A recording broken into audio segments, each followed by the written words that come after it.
atuando principalmente nos seguintes temas: saúde coletiva, educação e saúde, SUS, adolescência e educação. Então, é com grande prazer que a gente chama aqui a doutora, a professora, a doutora Sônia. Seja muito bem-vinda. Olá, professora, tudo bem? Oi, boa tarde, tudo bem? Obrigada. Olha, eu queria agradecer profundamente esse convite. E quando eu agradeço, eu não sou uma pessoa formal. Vocês vão perceber daqui a pouco que eu não sou formal. Mas eu agradeço a confiança que vocês depositam na gente. Porque quando somos convidados, certamente é porque alguém confia na gente, não é? Então, é a confiança. E a confiança, agora há pouco eu ouvi a palavrinha adolescente, me lembrei uma coisa. A confiança é tão importante que num projeto que eu faço muitos anos com adolescentes sobre vulnerabilidade, eles afirmam categoricamente que eles se sentem muito vulneráveis quando eles não têm em quem confiar. Por isso, eu, junto com eles, eu estou agradecendo a confiança. Juliana, agradeço, assim, claro, a comissão toda pela organização, pelo convite, e você em especial. E outra coisa, por que eu agradeço? Porque eu me senti convidada. Porque muitas vezes nos convidam e a gente não sente-se convidada, não é? Até eu brinco, tem gente que fala, vai lá em casa, não dá nem endereço. Quer dizer, como é que pode convidar alguém que não tem endereço? Mas, enfim. Então, eu me senti convidada, viu, Juliana? Obrigada, professora. Parabéns. Dizer também, mais uma coisinha assim. Um agradecimento muito especial a uma pessoa que está aqui comigo.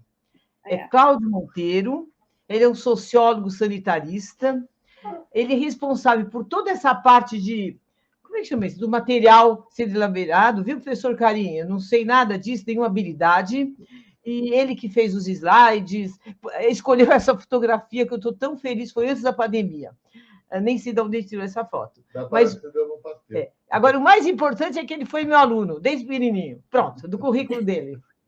Obrigada, Claudinha, que está aqui para me dar segurança. Porque se fosse, assim, pessoalmente, eu teria alguma facilidade. Agora, sim, vocês me desculpem, porque tendo uma intermediação tecnológica, eu tenho dificuldades. Tá bem? Muito obrigada. Bem, este tema, antes de eu entrar no tema, eu queria dizer o seguinte, que também me apraz muito, porque no momento em que o país discute tão pouco educação, negligencia educação, ignora muito a educação, vocês estão realizando esse fórum maravilhoso para discutir, tem objeto de educação sanitária. Isso, para mim, é comovente, isso eu quero fazer um registro perfeito a todos vocês. Eu imagino quanto que exigiu de vocês. Mas está tudo lindo, está tudo lindo. Bem, me foi solicitado que eu fizesse um histórico de educação e saúde. Esse histórico poderia ser feito de várias formas. Claro, como qualquer tema, você pode abordá-lo como vários ângulos, não é? E que eu fiz uma escolha aqui, dado o tempo, e eu acho que os objetivos do nosso fórum, eu achei melhor fazer assim, um pouco histórico da educação e saúde, ou da educação sanitária, institucionalizada, quer dizer, como é que ela foi sendo institucionalizada no Brasil? Vai ser esse meu recorte. Bem, nós temos o material, como é que é, Claudinha? Então, podemos dar início. Esqueci meu script, viu, Ju? Tá. Eu vou passar isso, vamos passar a apresentação Vamos já compartilhar. A gente ia fazer uma pergunta, professora. Não, eu vou fazer. Posso fazer? Vamos fazer aquela pergunta que a gente tinha aquela pergunta. Vamos lá. Então, peraí, vamos passar aí, então, pessoal, o Mentimeter, de novo, vamos fazer uma pergunta pelo Mentimeter. O QR Code, vamos compartilhar aqui. O QR Code, para vocês terem acesso à pergunta, vão respondendo.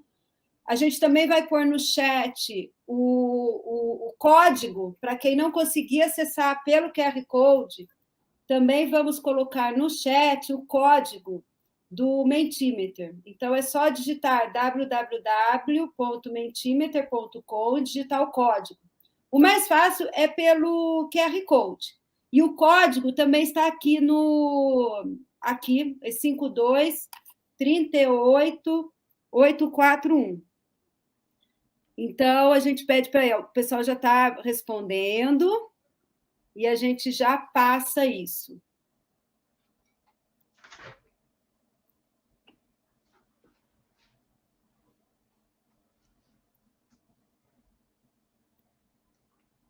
Não problema é aquilo mesmo.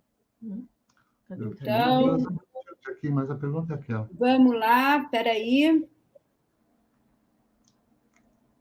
Exato. Então, está no chat, lá, quem não conseguir acessar o Mentimeter pelo QR Code, está no chat o link do Mentimeter e o código. É só entrar no www.mente.com e digitar o código. Então, vamos lá, professora, vamos. Ah lá, professora, vamos ver a resposta que o pessoal está respondendo. Então, olha só que legal. Que legal! Olha, 71, é isso? 71, sim. Exato. Então, a grande maioria está respondendo que que realiza ou já realizou alguma atividade de educação em saúde. Maravilha, maravilha. Maravilha. Então, o seguinte, que muito provavelmente essas respostas do sim como do não têm em mente visões diferentes de educação. Muito possivelmente as pessoas que falaram sim tiveram práticas muito distintas e concepções muito distintas. Ou seja, a palavra é a mesma: educação sanitária, educação em saúde. Às vezes não corresponde às concepções. Isso a gente vai ver mais para frente. Mas obrigada, parabéns, eu fico muito feliz. Olha, 83, maravilha, vai aumentar. Maravilha. Então, agora, nós vamos compartilhar a sua apresentação. Nós agradecemos o pessoal que respondeu. Obrigada. E aí eu vou passar a palavra para a senhora, dar continuidade, e vou deixar aqui o palco com a senhora. Vamos compartilhar, então. Cláudio, você tem que compartilhar a apresentação. Está compartilhando a tela. Espera aí. Aí, foi. Aí, beleza. Foi. Então, boa palestra para todos. Posso falar? Pode. Ainda não. Olha, minha gente, então é o seguinte... Não precisa olhar, olha aqui, ó. As carinhas aqui. Tá. A preocupação... Caiu, só um minutinho, caiu aqui, precisa compartilhar de novo. A palestra caiu. Tá, peraí. Tá. Não, tem que voltar tudo. Não, tranquilo, normal, a gente não tem problema.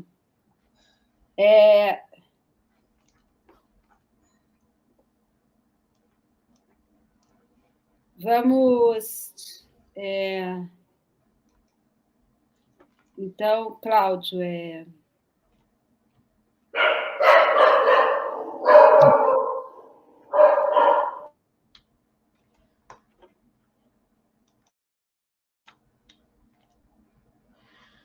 Ai.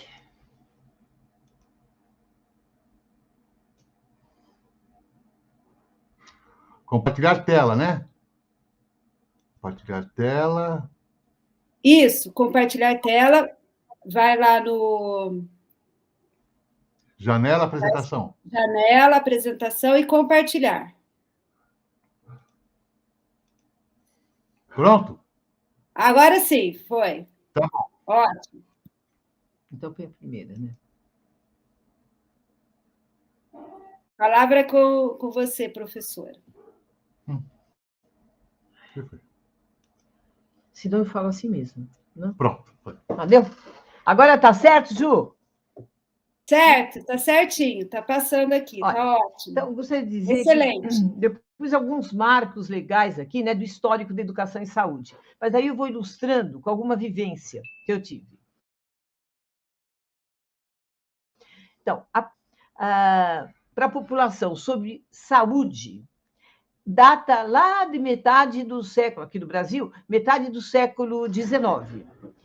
E tanto assim é que em 1899, assim, estava assim, assolando o país, febre tifoide, febre bubônica, peste bubônica, tuberculose, enfim, doenças estavam realmente se alastrando, então saía também na imprensa oficial. Temos o quê? Então, vai ser criado um primeiro decreto, vou chamar assim, do Instituto Sanitário Federal, que correspondia mais ou menos ao Ministério da Saúde hoje. Então, o que eles falavam? Conselhos higiênicos, então, veja, objeto é higiene, em época de perigos sanitários, como se fosse assim hoje Covid. Perigo sanitário era isso, quando tinha uma peste, tinha febre amarela, etc. Indicando recursos de preservação no caso de moléstias transmissíveis e as precauções necessárias para que essas não disseminem, empregando para isso os meios idôneos da propaganda. Ou seja, ela nasce historicamente educação em saúde, educação sanitária, como sinônimo de propaganda. Por isso que a gente colocou. Bem, aí, pela primeira vez, aí sim, em 1920, vai aparecer uma expressão, a expressão educação sanitária. Então, aí nós estamos falando com a Comissão de Educação Sanitária. A primeira vez que essa expressão é trazida, ela é vinda dos Estados Unidos, ela é trazida pelo doutor Geraldo Horário de Paula Souza, que era da Faculdade de Higiene, da cadeira de Higiene da Faculdade de Medicina. E ele vai trazer, então, dos Estados Unidos a expressão educação sanitária, mas com esse sentido de que as pessoas não praticavam ações higiênicas porque desconheciam. Então, vem desde lá isto, quer dizer, o fato de você não conhecer faz com que você aja de forma errada, equivocada. Bem, professor Paula Souza, ele acaba trazendo uma forma diferente do que a gente tinha de educação, não é? Educação como um ensino mesmo. Mas vamos lá, mais um marco histórico aqui, rapidamente. 1925, nós vamos ter, nos Estados Unidos, uma reforma no serviço sanitário, e nós vamos criar, primeira vez na vida, inspetoria de educação sanitária, trouxe essa influência, né, como foi nos Estados Unidos. E qual era o ditame legal dessa reforma? O que era, então, educação sanitária? Vamos lá. Educação sanitária se fará de modo a impressionar e convencer os educandos a implantar hábitos de higiene. Então, veja, o objeto da educação sanitária era higiene. Isso precisa ficar muito claro, porque isso foram muitos e muitos anos, décadas e décadas, achando que era para isso a educação sanitária. Essa era a visão, implantar hábitos de higiene. Bom, nesse momento, em 25, é criado o primeiro curso para formar educadoras sanitárias. Eu falei educadoras sanitárias, porque parece que tudo indica, nós não tivemos um homem neste curso chamado educadores. Então, por isso estou falando de educadores aqui, mas parece que é de educadoras. Na Faculdade de Higiene, hoje, a Saúde Pública hoje, que era o Instituto de Higiene. Bem, então, vamos lá. Novamente, então, o que ela rezava? Aquilo lá que falava no federal, né? A educação sanitária se fará de modo a impressionar e convencer os educandos a implantar hábitos de higiene. Pronto. Então, temos o primeiro curso de educadores sanitários. Como é que era isso? Qual era a condição? Era assim, o curso era dado 1 ano aqui na Faculdade de Saúde Pública, aqui em São Paulo, e 1 ano matérias biomédicas, né? Tinha 1 ano, assim, intensivo. Para quê? Para as normalistas, ou seja, eram as pessoas que faziam o curso normal, porque entendia-se que o conteúdo da educação sanitária devia se aprender no curso normal, o que era educação, e a parte sanitária seria na Faculdade de Saúde Pública, ou seja, na época, Instituto de Higiene, né? Então, acho que isso é uma coisa interessante. O que mais? Vamos ver. 1938 é também um marco. Veja, olha o nome, ó. Aqui em São Paulo vai ter pela primeira vez um espaço para se formalizar, enfim, se difundir a educação sanitária. Primeira vez, então, em 38, é a criação da seção, aliás, chamava-se seção de propaganda e educação sanitária. Veja bem, a propaganda continua, estou falando isso por quê? Porque isso como sinônimo de comunicação. Depois nós que fomos para a pesquisa de comunicação e educação, a gente resgatou a questão da propaganda. Como é que ela nasceu? Propaganda, divulgação, né? Então, vamos lá. Criação da seção de propaganda e educação sanitária, SPES, cuja, veja bem, a atribuição era difundir, difusão, no Estado de São Paulo, a educação sanitária, usando para isso, prestem atenção, de todos os meios de propaganda, novamente, para ensinar ao povo as noções primordiais de higiene. Então, continua o quê? Higiene, ensinar para o povo, através de meios de propaganda. Isso, vocês vão ver, vai até quase 1960, vai acompanhando a educação sanitária. Bem, eu trouxe aqui um exemplo, que depois de muitos anos, eu acabei assumindo, em 1983, eu acabei assumindo a direção dessa que foi essa sessão de propaganda. Aí já tinha um outro nome. Serviço. Então, aí fomos fazer uma pesquisa para saber, mas qual é a origem desse serviço, quando eu assumi lá? Aí fui atrás dos documentos, uma pesquisa, etc., e achei uma coisa que, assim, emblemática. Olhem só que eu achei um dos excertos lá de uns textos. A culpa da pobreza é dos próprios pobres, que são doentes, porque não se preocupam com uma alimentação sadia, que tem vermes, porque são preguiçosos e não consomem lácteos, não usam sapatos e não vão ao médico. Merece aplauso, né? Ou seja, Não. Vamos lá. Não, deu para vocês verem lá que a dimensão social é ausente totalmente, né? Que é a culpa do indivíduo, que ele não sabe ligar porque não se preocupa com uma alimentação sadia, enfim. Até hoje tem algumas coisas dessas. Eu digo, alguns rancinhos da educação sanitária lá da década de 30, de 40, a gente carrega. Bem, além disso, dessa pesquisa que eu falei, desse novo serviço, que substituiu o serviço de propaganda, eu disse para vocês, a gente descobriu uma coisa também incrível, que diz muito bem a época, mas que também acompanha esse serviço até lá 1960. Olhe bem, tinha um livro que eles chamavam Livro da Mãezinha. Foi o primeiro livro que a Educação Sanitária publica, né? Educação Sanitária, Livro da Mãezinha, que apresentava os seguintes objetivos. Vamos atentar a isso, porque isso é terrível. Vamos lá. Divulgar os conhecimentos modernos de puericultura, ensinando as mães o que precisam saber, veja o conhecimento suficiente, hein? Saber para criar filhos sadios, informação, principalmente no sentido de evitar erros alimentares de consequências funestas.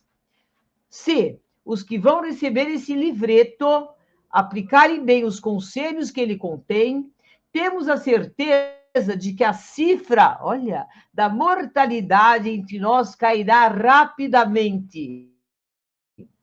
Bem, estava sentado ainda naquela ideia lá de 25, né, que o professor Paulo Souza traz lá dos Estados Unidos, você só quer dizer, a tua necessidade é que alguém te ensine a, por exemplo, criar filhos sadios. Uhum. Né? É o conhecimento que vai fazer com que alguém tenha saúde. Até hoje, a gente tem um pouco disso. E, olha, veja, evitar erros alimentares de aplicar... Quer dizer, ou seja, é como se tudo fosse uma questão da informação. Ainda há pouco o professor Karim falou isso, claro, a gente sabe disso, por mais que somos informados, nós sabemos que isso não equivale a nos motivarmos e nós temos algum comportamento. Sabemos disso, né? A gente sabe dos fumantes, assim, até os diabéticos, os obesos. Imagina, tem alguns que têm sabedoria, assim, né? Sabe tudo isso. No entretanto, continuam com aquele comportamento, com a atitude. Então, isso aqui é apenas achar que o aprendizado depende de só de um dos componentes, que é a informação. Na realidade, ele precisa da motivação, dos medos, dos desejos, da cognição, dos valores, né? Enfim, é muito mais complexo a aprendizagem. Mas não se tinha, nessa época, nenhuma discussão sobre aprendizagem, que é a coisa mais importante. Você só pode considerar uma ação educativa quando houver aprendizagem, senão não é educação. Aprendizagem é objeto de conhecimento da educação. Volto a falar. Se não houver aprendizagem, não estamos falando de educação. Bom, bem, em 61, a suspensão do curso de especialização para professores primários, né? Suspende-se aquele curso que eu falei dos normalistas. Bem, em 67, a criação de um novo curso, segundo os moldes norte-americanos. Esse curso aqui não foi em 67, foi um pouquinho mais para frente, eu participei. Mas eu vou trazer uma experiência para vocês, assim, desse curso aqui, que para vocês verem que, embora mude de nome, que esse novo curso aqui chamava Educação Sanitária, e aqui Educação em Saúde Pública, para não ser confundido. Eu acho que um nome assim, um adjetivo também, mas enfim. Uma vez eu levei uma bronca muito grande da diretora desse novo curso, porque eu tinha posto assim, Alçoda Floridonato, e pus assim uma pastinha, Educação Sanitária. Não é educação sanitária, é educação em saúde. Oh, meu Deus, desculpa. Bom, aí, pronto. Aí, fazia parte da formação, portanto, dos educadores em saúde pública, um estágio de 2 meses, né? A Luciana, querida, que está aí, Luísa, ela veio lá no Pasteiro outro dia. Então, assim, era um estágio específico de educação e saúde. Aí tinha vários lugares para escolher, a gente podia escolher, tem uma certa democracia. E aí eu acabei escolhendo no interior de São Paulo. Não tinha interesse naquele tema. É que eu não ia poder pagar 2 meses, né, de hospedagem. Tinha no Ceará, tinha na Bahia, enfim. Que os objetos me interessavam mais, mas eu não tinha condições financeiras para bancar isso. Aqui no estado de São Paulo, a gente tinha muito mais facilidade, não gastava com nada, enfim. Né, a gente mesmo fazia comidinha e tal. E tinha no famoso CESA de Araraquara, Serviço Especial de Saúde Pública de Araraquara, que a gente ficou. Bem, ponto, peraí. Qual era o objetivo meu? Isso é importante você saber. Ó, vamos grifar, hein? Motivar os colonos da fazenda tal a construírem as suas fossas. Quando eu li isso, eu falei, meu Deus, que coisa pobre, gente, motivar alguém, ir lá, ficar o que 2 anos para motivar para construir fossa. Eu disse, meu Deus, me falaram que é uma fazenda enorme, é um latifundiário, é um latifúndio. Eu digo, mas o que eu vou fazer lá motivar? E eu também sabia, né? Era educadora também, que ninguém motiva ninguém, né? As pessoas se motivam, a gente pode suscitar a motivação, mas a motivação é interna, é intrínseca de cada um de nós, não se motiva ninguém. Então, eu falei, bom, vamos ver. Aí, o que eu fiz? Rapidamente. Vou me preparar, logicamente. Estudei muito sobre fossa. Na época, tinha até professores de saneamento do meio, era uma disciplina da especialização da saúde pública, que era assim, o professor, eu gostava deles, um chama Walter Ingrácia e o outro, acho que era Oscar Lotito. Eu fui atrás deles, eles me deram um folheto de fossa, eles me explicaram as metragens da fossa, material da fossa. Eu fiquei expert em fossa. Claro, quase entrei na própria, né? Antigamente falava fossa, então na fossa. Bom, aí eu sabia tudo de fossa. Tá? Isso é importante. Lembra? Educação é para que o cara saiba. Se ele souber, ele vai fazer. Então, eu tinha que saber muito de fossa para ensiná-los, para eles fazerem. Olha a coisa mecânica. Aí eu chego lá, eu tinha uma pasta vermelha, escrito fossa, enorme, embaixo do braço. Eu cheguei lá muito feliz da vida. Acho que eu nem falei boa tarde. Eram 18 colonos sentadinhos no chão. Olha, sentadinhos no chão. Isso depois do carro da Secretaria da Saúde me levar. Não acabava como é que chama aqui? A fazenda. Eu nunca tinha visto uma fazenda na vida, né? Bom, aí eu chego e começo a falar, minha gente, da fossa. A importância da fossa. Como se constrói uma fossa? E a fossa, eu fui falando, os olhares deles foram declinados, assim. Foram abaixando. Eles não me olhavam. Eles tinham aquele olhar vítreo, aquele olhar que olha para cima, você não sabe para onde está olhando, se é para a tua cara, para a tua cabeça. Não sei, entendeu? Meu Deus, foi ficando tão constrangida. Eu digo, gente, o que eu estou fazendo aqui? Aí criei uma coragem, mas muito respaldada pela minha visão de ser humano. Muito, além da coragem. Eu falei para eles assim, vocês desculpem, eu estou percebendo que vocês não estão interessados em fossa. no que todos fizeram assim com a cabeça. Foi o único movimento até então que eles fizeram. Ai, Jesus, e agora? Digo, bom, vocês têm interesse em estudar alguma coisa? Aí virou seu Vavi e disse assim, claro, professora, a gente quer aprender a ler e escrever. Disse, ai, Senhor, eu nunca fui alfabetizadora. Eu nunca soube alfabetizar, nem tenho ideia, não tenho ideia da alfabetização. O que eu faço? Mas eu conhecia a filosofia do professor Paulo Freire. Inspirada por ele, eu digo, lógico, escrever são instrumentos importantes para conhecer a realidade deles. Aí eu fui a Araraquara, falei lá, hoje em dia é a Unesp, né, de Araraquara. Não chamava Unesp, chamava, acho que, Faculdade de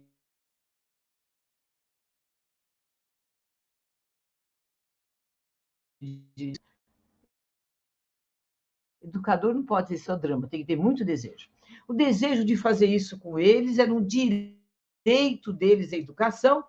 Me ajudaram, enfim, fizemos slides, fizemos tudo, etc, etc. Vou rapidamente reduzir. Aí, pronto.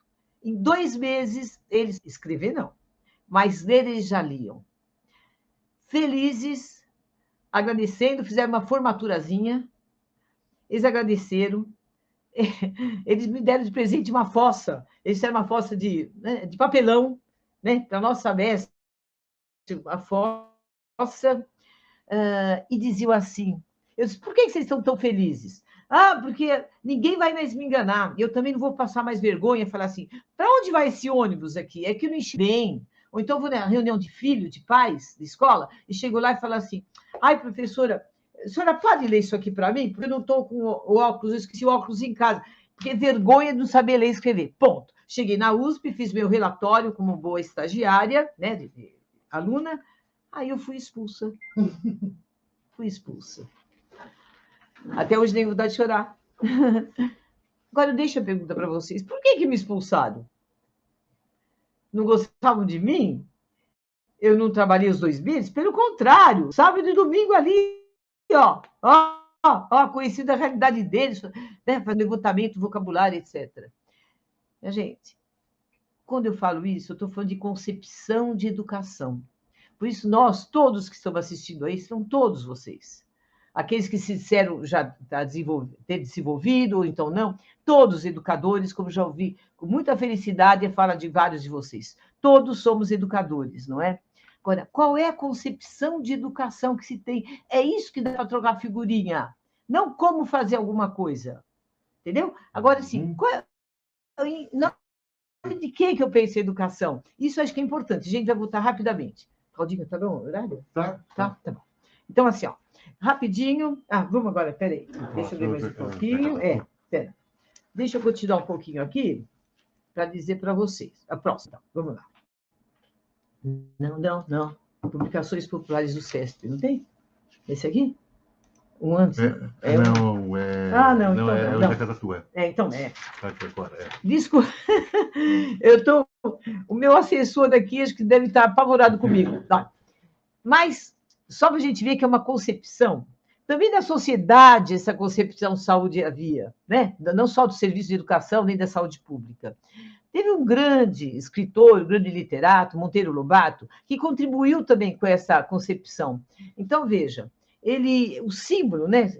Vocês devem ser todos jovens aí, não lembro, acho que do Jeca Tatu, sei lá se vocês lembram, acho que não. Mas os pais de vocês certamente lembram. É assim, Jeca Tatu, ele era caracterizado, olha, tadinho, como pobre, feio e doente. Olha a associação que se fazia. Doença com pobreza e feiura, tá? Mulher magra, feia e doente. Isso aqui foi uma síntese que eu fiz da leitura, claro, da literatura do Monteiro Lobato, né? do Jeca Tatu. Filhos pálidos, tristes e doentes. Vejam bem como é aquela mesma coisa lá de trás, solução para seus problemas. Médico e o remédio. Nossa, já pensou se visse o SUS hoje, que é tudo oposto disso, né? Bom, e num passe de mágica, torna a família forte, rija, bonita e rica. Ou seja, o médico e o remédio vão resolver todos os problemas. Essa visão não crítica prevaleceu e prevalece um pouco até hoje, a gente acha, né? Com modelo biomédico, biologicista, hospitalocêntrico, apesar do SUS contrariar tudo, é uma outra concepção de saúde, mas ainda assim a gente está impregnado por essa forma hegemônica de entender a saúde. Bem, tem as publicações agora? Tem? Agora as publicações... Isso.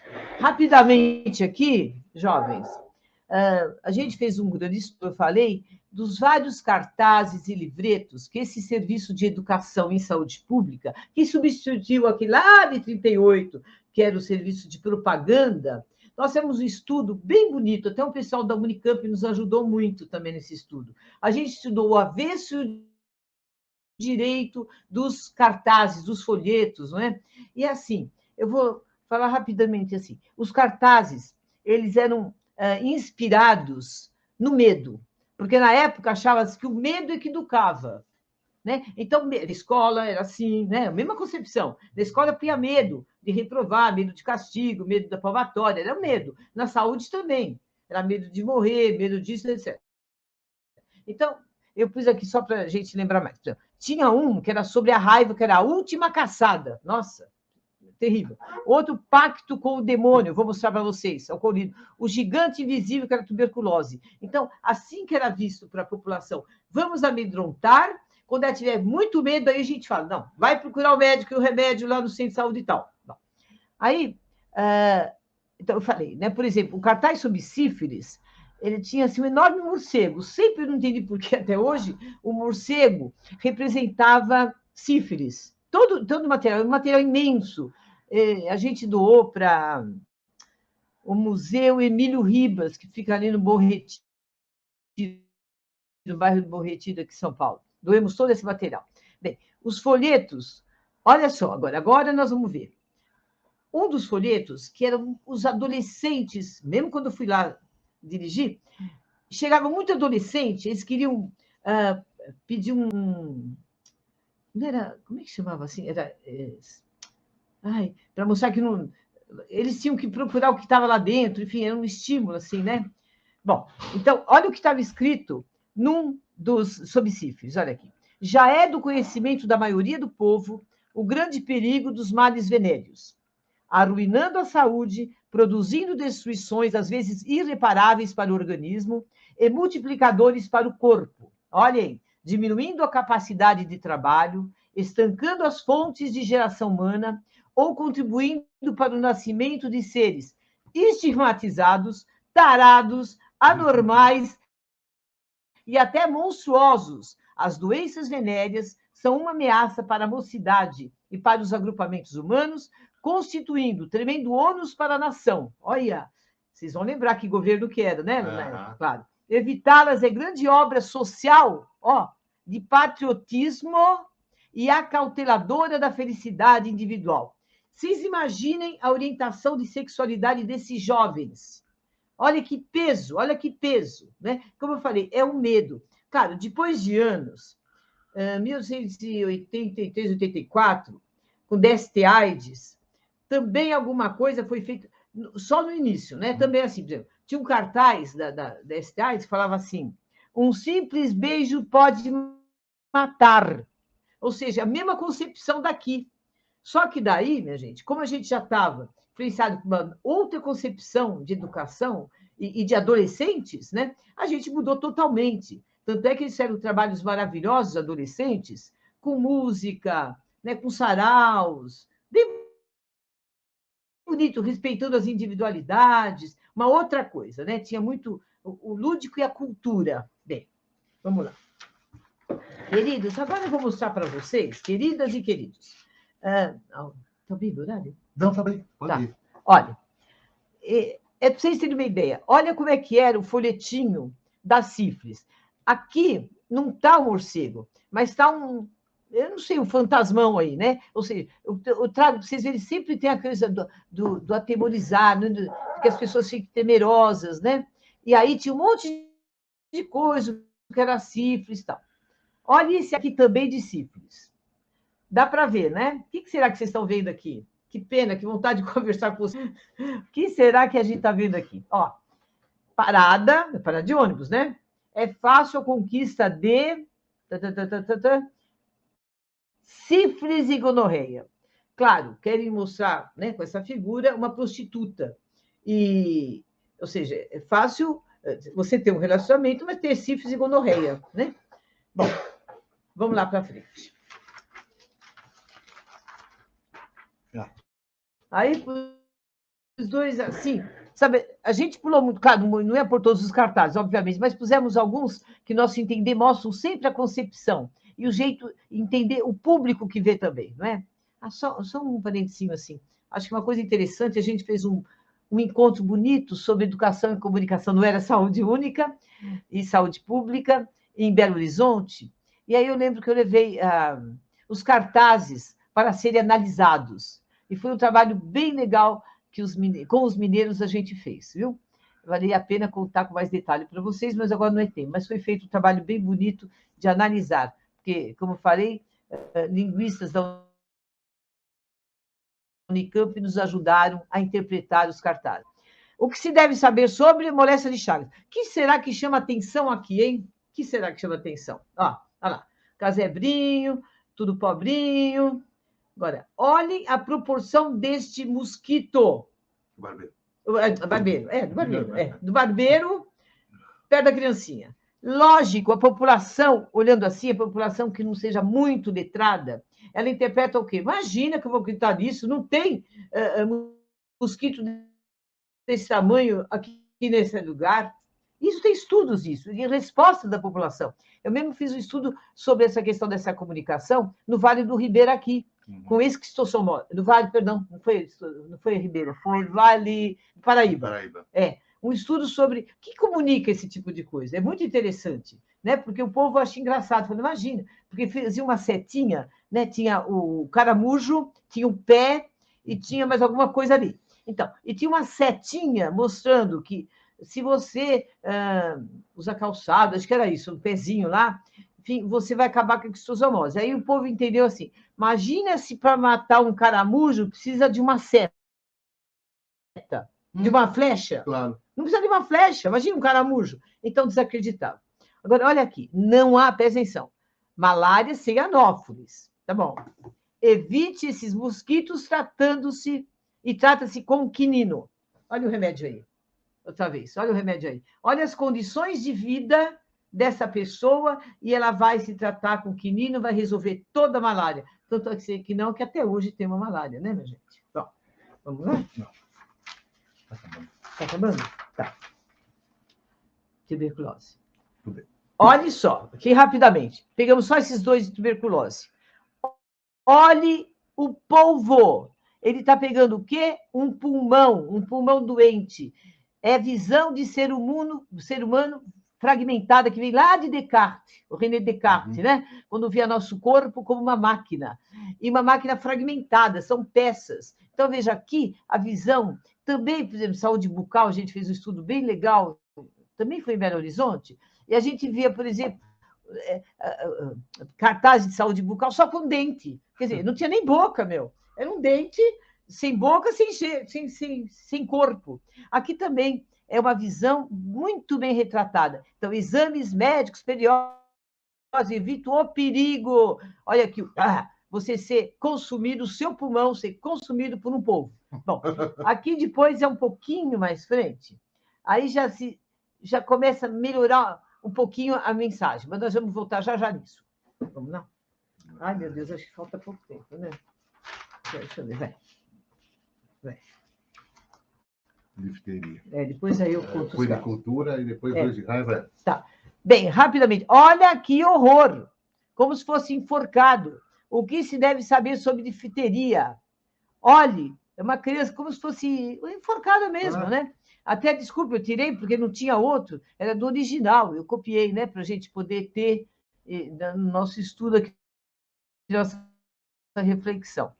E aqui é um outro jeito, já foi na década de 70, início de 70, mas teve uma coisa muito triste com isso aqui. Vamos ler, ó. Tinha muita diarreia, desidratação, morte infantil por isso, né? Claro, problema de água e tal, mas enfim. A diarreia pode matar seu filho. Olha que triste. A diarreia pode matar seu filho. Presta atenção. Se a criança tiver diarreia, suspenda a sua alimentação. Agora, vamos lá. Dê-lhe muita água fervida. Leve-a depressa ao médico. Minha gente, isto aqui, dê-lhe muita água fervida, foi entendida pela população como água fervente. Muita criança, nossa, me dá vontade de chorar, muita criança foi internada no HC, na área lá de queimados, porque queimava a gargantinha, queimava a boquinha, porque entendiam errado isso, minha gente. Olha a comunicação, que coisa severa, que coisa séria, que tem que ser pensada. Bem, aí leve-a depressa ao médico, tá bom, mas isso aqui que é o que me chama a atenção. Vamos lá. Está acabando, viu, meninos? Tá. Ai, falta tudo isso ainda, não? Bom, minha gente, aqui sobre a raiva, que é um pouco a área de alguns de vocês, é o seguinte, não dá muito para ver, mas só para vocês entenderem que os primeiros folhetos sobre raiva, eles foram desse jeito. Ou seja, é na época da escola tradicional. Olha que legal. A saúde tem tudo, como eu falei, educação e saúde, tem tudo a ver com as concepções que aconteciam na escola. Então, por exemplo, na escola, eu estudei, né, com 76 anos agora, eu estudei escola tradicional. Então, era muito conteúdo, muito conhecimento, muita leitura, muita informação, não é? Então, os folhetos repetiam isso. Tinha muita coisa, tinha suscetibilidade, tinha a prevenção, a profilaxia, incubação, enfim, tudo no folheto. Muitos profissionais da saúde se atualizavam graças a este tipo de folheto. Claro que para a população nunca leu tudo isso, né? Bom, já estamos terminando. Olha aqui. Ó. Vocês viram, aquilo era naquela época, né? Todo aquela... Hoje em dia, a gente reduziu o conteúdo, mas a gente ilustra de uma forma que é muito mais esperada e muito mais assim, acolhida pela população. Olha que bonitinho os cachorrinhos aqui, amigos do homem, mas cuidado. Agora, olha essa vaca, raiva em herbívoros. Olha o morceguinho, e tadinha a vaca, tá todo, dói a língua da vaca. Bem, para vocês verem como é que a gente mudou um pouquinho, né? Bem, antes, não, agora, espera, antes um pouquinho. Falta, desculpa, mais uns 5 minutinhos, dá tempo? Tá. Olha aqui, queridas. Rápido, a gente está falando em comunicação, né, e educação. Quando a gente assumiu esse serviço, enfim, uma das mudanças do chamado Serviço de Educação e Saúde Pública foi no tipo, claro, acabar com esses monstros, acabar com esses medos, etc. Uma campanha que foi feita 50 anos atrás, vocês nem chegaram, não, nem foram vacinados. Campanha de erradicação da varíola foi um marco na comunicação e educação em saúde, em campanhas, né? Por quê? Porque, assim, vinha do Ministério para nós cartazes, veja, com pessoas variolosas, mortas, jovem, criança, ou então doentes, com aquela cara toda cheia de pústulas, é um horror. Era um álbum, se a pessoa falasse, eu não quero vacinar, tchuc, olha o que pode acontecer com você. Ou seja, coisa pior do mundo. A gente falou, nós de São Paulo, nós não vamos... Gente. E na época a gente foi falar com quem sabe, né? Maurício de Souza, que sabia, né? Com toda a Mônica, etc, etc.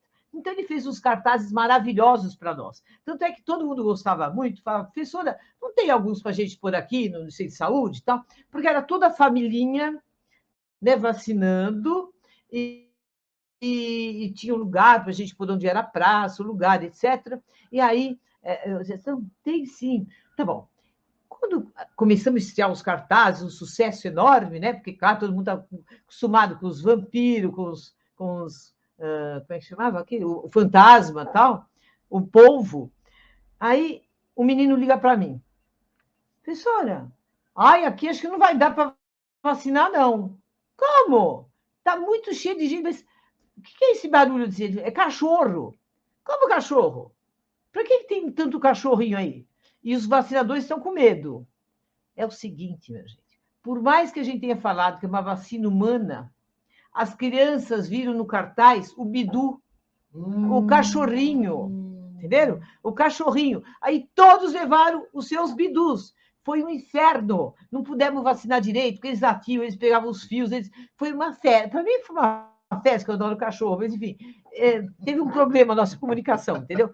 Aí eu tive que pegar todos os caras um jeito de tirar o bidu, foi terrível. Só para vocês terem uma ideia. E mais uma coisinha, né? Para a gente já encerrando, vocês já devem estar cansados. É assim. Nesse serviço de propaganda, eu cheguei a trabalhar, e aí, assim, os cânones, daqui a pouco, já vou encerrar com isso aqui, viu? Você espera um pouquinho, não precisa ler já.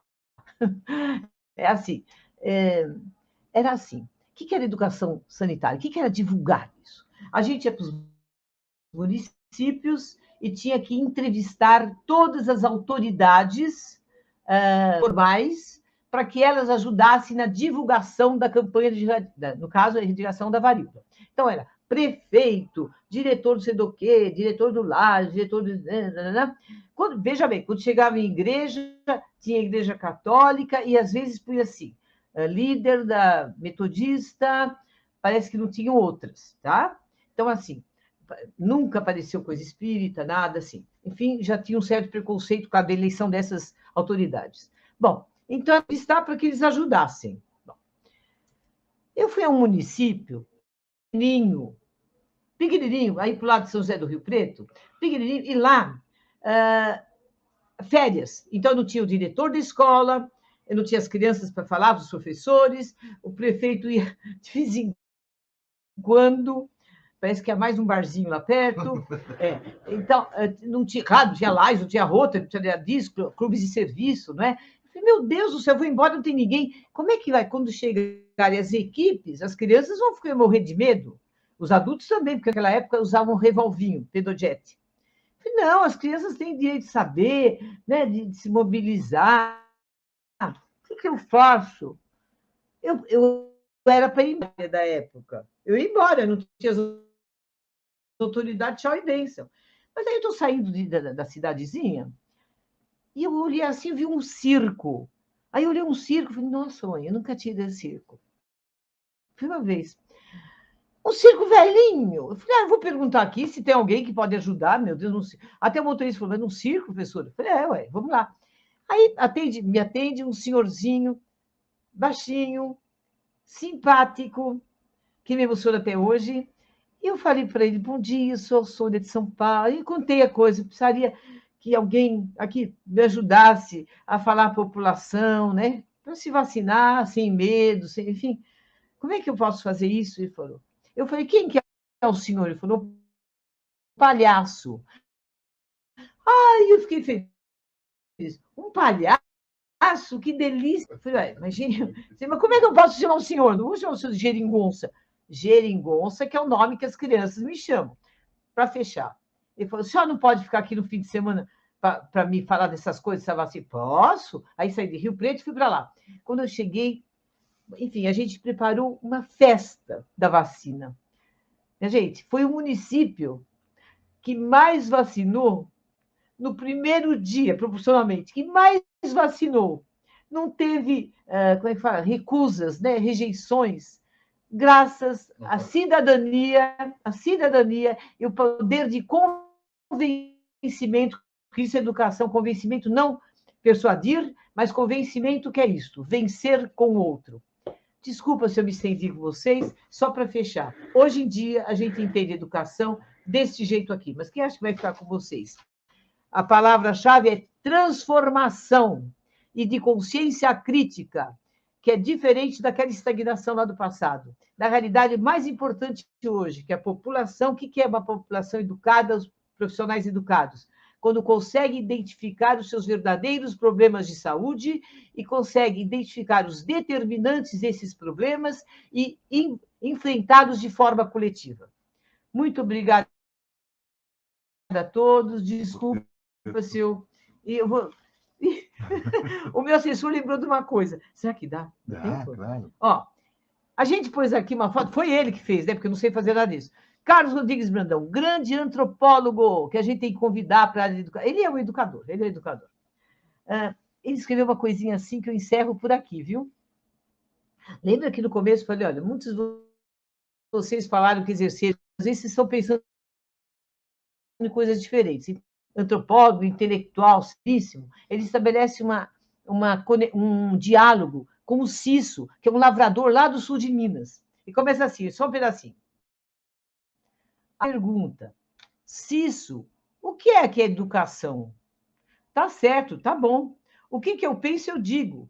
Então, veja, o senhor fala educação, daí eu falo educação. A palavra é a mesma, não é? A pronúncia, eu quero dizer, é uma só, é educação. Mas eu pergunto para o senhor, é a mesma coisa? É do mesmo que a gente fala quando diz essa palavra? Aí eu digo, não. Eu digo para o senhor desse jeito.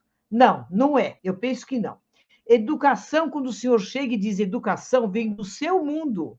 O mesmo, um outro. Quando sou eu quem fala, vem de um outro lugar, de um outro mundo, vem de um fundo de oco, que é o lugar da vida de um pobre. Como tem gente que diz. Comparação. No seu, essa palavra vem junto com o quê? Com escola, não vem? Professor fino, de roupa boa, estudado, livro bom, caderno bom, caneta, todo mundo separado, cada coisa do seu jeito, como deve ser. Um estudo que cresce e vai muito longe de um saberzinho só de alfabeto. Uma coisa aqui, outra ali. Do seu mundo vem o estudo de escola que muda gente em doutor. É fato? Penso que é, mas eu penso de longe porque eu nunca vi isso por aqui. Agora, de verdade, muito obrigada. Desculpe se eu me estendi muito tempo. Muito obrigada, professora Alcônia. Muito bom. Tem muitos elogios para a senhora, muito mesmo. Gratidão pela sua paixão pela educação e saúde. Uma sorte que a gente está aqui presenciando essa chuva de acontecimentos. O que mais aqui? A senhora é luz, a senhora é iluminada. Muitos elogios. A senhora tem muita vivência. A senhora, nossa, muitos aqui. Quer ver? Tem um aqui que eu achei. Olha, magnífico, parabéns. A senhora tem uma excelente abordagem.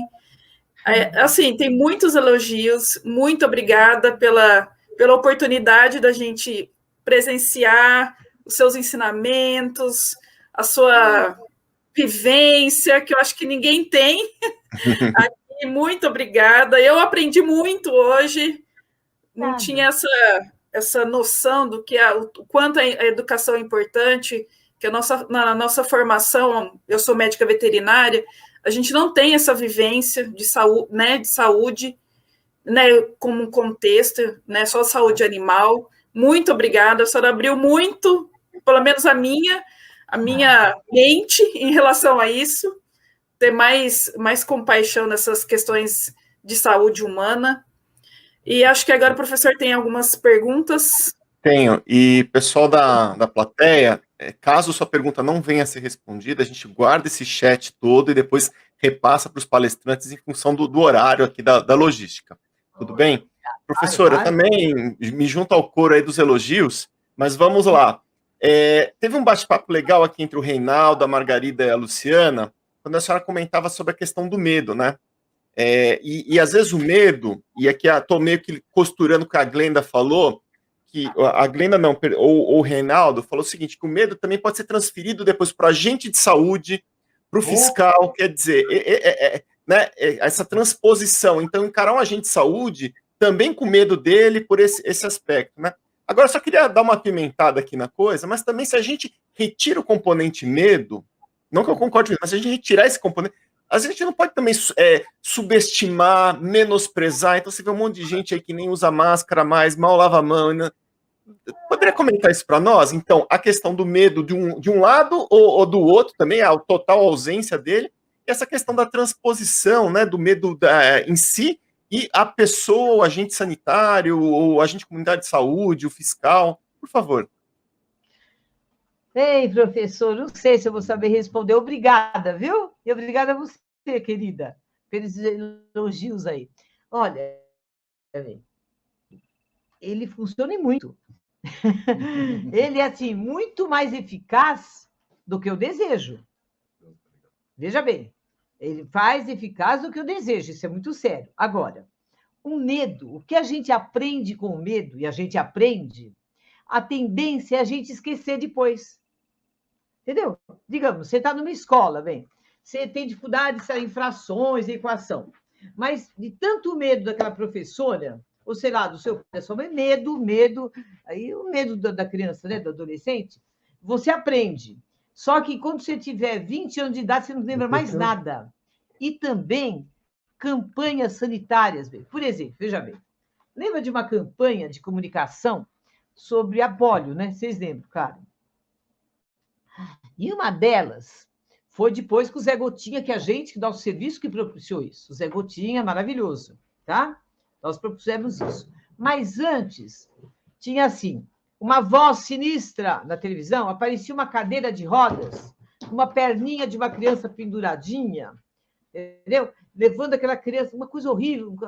E assim, se você não vacinar seu filho, sei lá, ele vai ficar desse jeito, que era um paralítico, entendeu? Isso aí as correram muito, muito, muito. Na outra campanha, que começou Zé Gotinha, ninguém. É porque daí, quando o estímulo é estímulo-resposta, quando o estímulo é subtraído, aí você não se comporta mais como ele. Então, o medo tem que ter uma persistência. Aí você aprende e incorpora.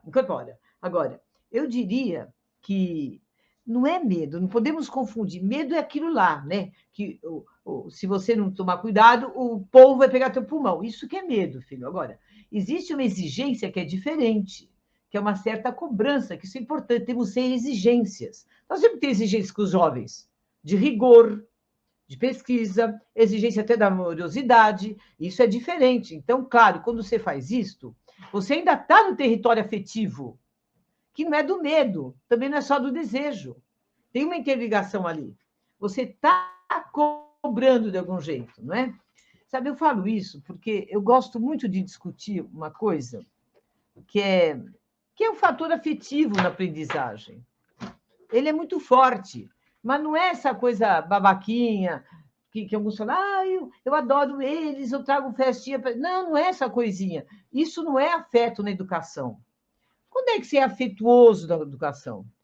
Quando você prepara suas aulas, você prepara a sua palestra, você prepara os materiais, você está acolhendo alguém para o aprendizado. Olha que maravilha, acolher alguém. Então, aí o acolhimento aí se dá pelo desejo mesmo. Embora assim, exigindo, etc. Vou contar um casinho, se me permite, professor. Não sei se dá para ilustrar, professor Fábio. É assim, ó. Sim, por favor. Certa vez, obrigada. Certa vez, um grupinho de uma escola pública, lá de Brodowski, lá onde é o nosso Portinari, né, o nosso pintor, um grupinho de 120 alunos foram com seus professores visitar o museu lá, enfim, o ateliê, né, do Portinari. Mas antes conversaram com as crianças. Vocês gostariam de pedir alguma coisa para o pintor? Sim, chegaram à conclusão, aquele monte de crianças, que eles queriam o quê do Portinari? Eles queriam levar o caderninho deles e que no caderninho deles, o pintor, tudo criança pequenininha, de 9, 10 anos, e o pintor, eles queriam o quê? Um rabisco e o nome dele. Veja, eles queriam um rabisco e o nome dele. Talvez rabisco seja assinatura, não sei, mas um rabisco. Aí chegou lá, o Portinari disse assim, não, vou fazer melhor. Eu vou fazer um desenho para cada um. Voltaram só 18 crianças. Entendeu? A gente dá tudo fora de medida. Ou é desejo, é medo, tudo fora. Tem que ter um equilíbrio nisso. Então, se criança ou adulto quer só um rabisquinho e quer um nome, é isso que a gente tem que... Não é fazer um desenho para elaborar. O que é isso? Então, tem relação com o medo e o desejo, porque tem a questão do compromisso, né, filho? Mas, enfim, acho que é difícil responder, viu, Fábio? Eu não sei, professor. Sim. É conversar, né? Essa que é a ideia. Professora, vamos para mais uma pergunta. Você sabe o que é conversar? Qual é a origem de conversar? É bem bonita. Conversar, esse CO, né? É com, junto. E versare, bailar. Então, Então, quando a gente conversa, a gente dança com as palavras do outro. Então, vamos continuar dançando com as palavras do outro. Isso aí. Pode E falar, compartilhar também, né? Vamos dividir do mesmo conhecimento. É isso mesmo. Então, tem uma pergunta da Glenda, e eu até vou dar uma surfada em cima da pergunta dela também, porque é super interessante. Ela está falando assim, como disputar a atenção entre tantos meios de comunicação, entre muitas informações vazias que existem por aí? Será que esse é o grande desafio do nosso tempo aqui, que a gente está vivendo? Então, eu também perguntaria o seguinte, talvez a internet, ela potencializou aquelas coisas que a gente viu, aqueles disparates, assim, agora você também... Você tem um disparate tecnológico agora, né? Quer dizer, a mesma coisa e sendo, assim, sem fundamentação, aspectos sem qualquer tipo de estudo, percepções distorcidas, né? Como que a senhora vê, então, aqui essa diversidade de meios de comunicação, informações vazias, a educação em saúde única para o futuro, né? Com esse componente agora de ampla difusão, e qualquer um ganha o mundo, né? Com a sua... Tá, professor? Eu acho assim, nessa eleição do que é significativo e do que não é, acho que é isso um pouco a essência, né, filho, que pergunta? Então, para mim, a escola tem um papel muito importante. A escola tem. Porque, veja, se coube a escola transmitir conhecimentos, hoje não é mais, ela seria medieval, entendeu? Ela seria anacrônica. Transmitir conhecimentos, não. Agora, o que nós, educadores de escola formal, temos que fazer assim? Como analisar, o que descartar, né? Como processar esses conhecimentos. Então, a escola tem isso, tem muita possibilidade, filho. A gente tem metodologias problematizadoras, a gente tem um acesso muito grande a novos recursos hoje em dia para que as crianças aprendam isso. E tem que ser desde criança. A seleção de meios e recursos tem que ser...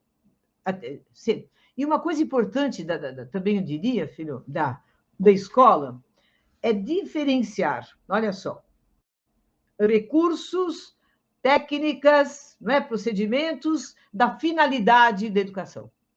Hoje a gente está muito tecnicista, nós estamos nos apoiando só em técnicas, esquecendo que técnicas são recursos, meros recursos, o importante é o professor. Entendeu?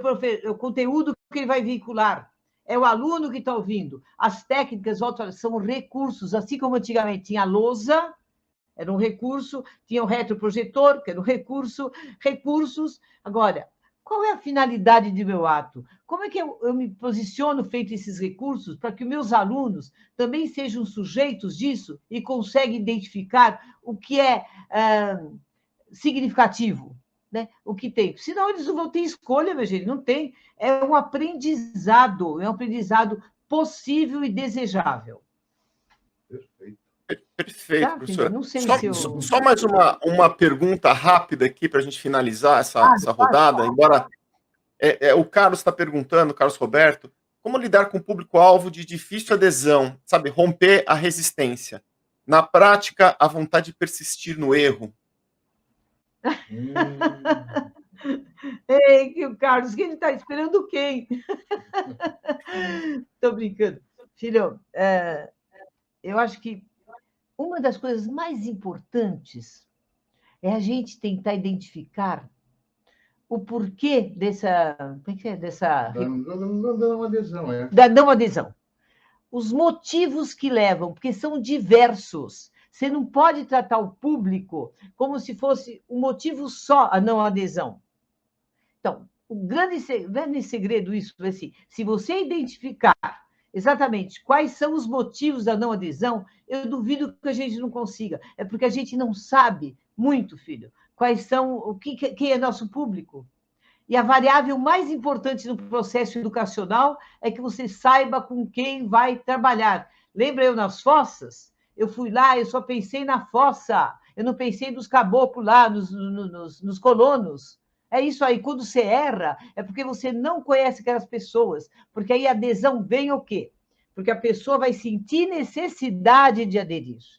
Se alguém não sentir necessidade, como aprender? Se você não sentir necessidade de aprender, você não aprende nunca, professor, você sabe disso.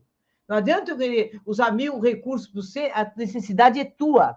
Se você você, público, não conseguir relacionar o que está sendo falado com aquilo que você vivencia, também não vai dar liga, não vai conseguir relacionar, não é? E também, se os seus valores, desde a sua formação, estão te marcando de um jeito, também não. Então, se você conhecer esses repertórios, eu tenho certeza que o repertório que eu chamo motivacional, o cognitivo e o valorativo, a gente consegue uma adesão pelo menos mais próxima da desejável.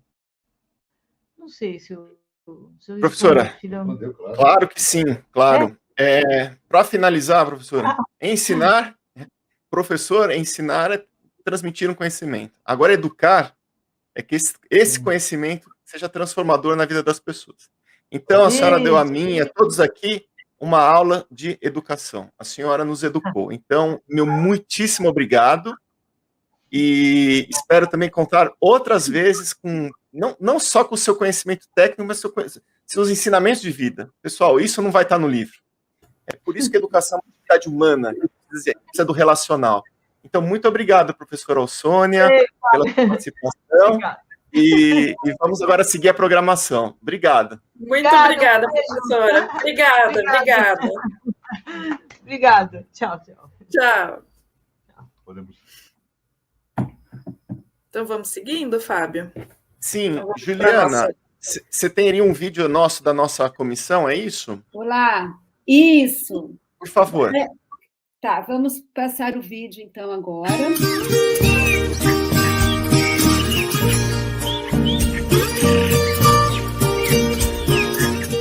O produto que usei acabou. Será que eu posso jogar essa embalagem no rio? Vou vender esse gado para o frigorífico. Por que preciso tirar a guia de trânsito animal? E se aquela doença que afeta a banana chegar aqui no meu sítio? O que eu faço? E agora? Como devo notificar o órgão de defesa estadual? Vieram me vender este produto na minha propriedade dizendo que é vitamina para o gado. Será mesmo verdade?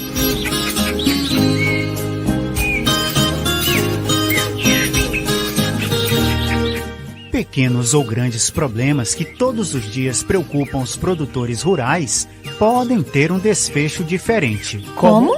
É simples, por meio da educação. A educação é um dos pilares para mudar a vida de quem vive no campo. Por isso, foi criada a Comissão de Educação Sanitária, um grupo de técnicos que representam diversas instituições.